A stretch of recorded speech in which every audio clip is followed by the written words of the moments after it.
Hello everyone and welcome back to Animation Pilgrimage, the show where Tennille and I take a look at every single theatrically released animated film in chronological order. I'm Whitney. I'm Tennille. And thank you for joining us on this episode of Robinson Crusoe from 1974, Italy. It sucked. The end. Join us back here next time. Okay, we're not going to go quite that fast, but this movie was quite bad. But in every regard. I do want to say thank you to OK Scale for finding this movie for us. Thank you very loosely. I mean, when they sent us the movie, they actively apologized for finding this movie. Yeah. And that's a really bad sign when the people finding movies are like, I'm sorry. Yeah, they generally don't apologize. Like, even if a movie is bad, they're like, here you go for your show. Uh-huh. And I'm like, thanks. And this one, they're like, I'm sorry. I found this, so, I feel obligated, but, it's alright. We forgive you. It's okay. It's all part of the show. But yeah, this did suck. Yes. This was bad. This was really bad. Yeah. So I'm going to do a plot synopsis, and I would ask you to not interrupt me while I go through it. Alright. Robinson Crusoe is a shipwreck survivor, and he survives with 4 animal companions, a dog, 2 cats, and a drunk parrot. The island is full of cannibals. He saves a boy from the cannibals. He fights the cannibals. He escapes the island. The end. Yeah. That's a plot synopsis. The rest of the movie is just slapstick, racist caricatures, and bad animation. Yeah, I mean, that's really the gist of it. Yeah, like, the whole movie is just a white man fighting off an entire tribe of indigenous peoples who scream gibberish whenever they talk. Mm-hmm.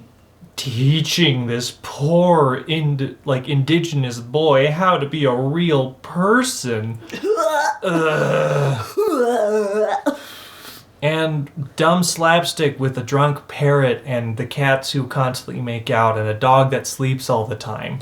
Yeah, the cats are trying to bone each other The entire every movie. time they show up. Mm-hmm. And if they aren't trying to bone each other, they are casually abusing the female cat. There's a joke where they're all working together on something, but she's looking at herself in a mirror. And so, oopsie daisy, they happen to, hit her with a plank of wood. And there was another one, too, where it was just oh, we're just gonna beat her up for no reason. Haha, that's the joke. She was quote-unquote asking for it or something. I don't remember this. I'll also say, because this was so terrible, after the first 10 minutes, we watched this movie on double speed. Mm-hmm. Do not regret it. I don't really feel bad about that. No. Because it was, by that point, we had already seen what this movie was going to offer us, and the rest of the movie was just the same thing, over and over and over again, and it was really bad. Yeah. So, my thoughts on this film that I have written down for this is just terrible, awful, 0 out of 10. Actually make that negative 10 out of 10. Burn it with fire, smiley face. This movie didn't make me angry. No, it's just, it's a very bland film, honestly. Mm-hmm. But it just has, no merit to it either. Because of all the fucking racism and everything going on in it. Yeah. Yeah. It's it's a very low bar comedy adventure movie, and then, you have all this yikes stuff in it. It's just yeah, okay, nobody needs to see this nowadays. Yeah, this could just die in a hole. Mm-hmm. That being said, I'm sure a lot of people have seen this, or their parents more likely have seen this, because this was one of those movies that got a American dubbed VHS release in the 80s. Yeah, so I could definitely see this one being one where we get either comments from boomers being like, how dare you?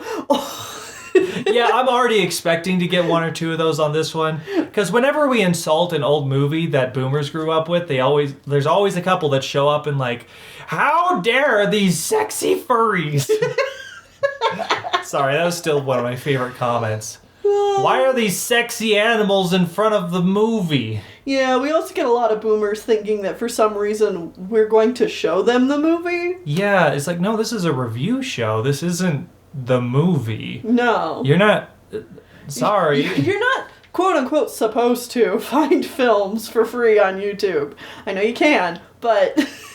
Technically, you're not supposed to. Yeah. And then, we might also just get some genuine comments of like, oh my god, my grandma showed me this. Uh-huh. So I'm curious if anybody has seen this. Yeah. Yeah, if so, I'm sorry. The main thing I did write down for notes was not necessarily about the movie itself, because I couldn't find much for reliable information. There was some information on IMDb, but it kind of seemed to contradict some other information I found. So some of it just seems like hearsay? Well, it seems like maybe it's like giving directing credit to whoever the person was who did like the English adaptation. Right. It's like I don't want to just like say so and so directed this when they might just be the director of the English dub or whatever. Oh, I guess I can give you the original Italian title for the movie. Okay. I'm probably going to pronounce this very wrong. Mm-hmm. Il racconto della Ghiolonga.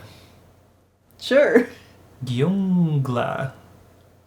Yeah, I'm not sure I could pronounce it any better. I don't know how to pronounce Italian. Mm-hmm. So, like, I look at this and I just want to try to pronounce it in a Spanish way, which is not the same. No, it's not. I've already had this conversation on Animation Pilgrimage. Because I want to say Dea, because it's double L, but that's probably not Dea. No. It's probably Della Ghiongla.